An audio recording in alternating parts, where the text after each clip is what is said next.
নবী করিম সাল্লাল্লাহু আলাইহি ওয়াসাল্লাম কোনো ব্যক্তি তার ক্ষতি করতে পারে এরকম আশঙ্কা বোধ করলে তার ক্ষতি থেকে বাঁচার জন্য এই দোয়া পড়তেন। দোয়াটা হলো আল্লাহুম্মা ইন্না নাজআলুকা ফি নুহুরিহিম ওয়া নাউযু বিকা মিন শুরুরিহিম।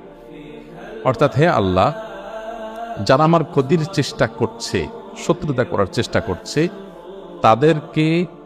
তাদেরকে উপযুক্ত শাস্তি দিয়ে দমন করার জন্য, তাদেরকে শেষ করার জন্য আমি আপনার কাছে দায়িত্ব অর্পণ করলাম। আপনি মেহেরবানি করে আমার হয়ে আপনি তাদেরকে উপযুক্ত শাস্তি দিন, তাদের থামিয়ে দিন, তাদেরকে দমন করুন, তাদের শেষ করুন।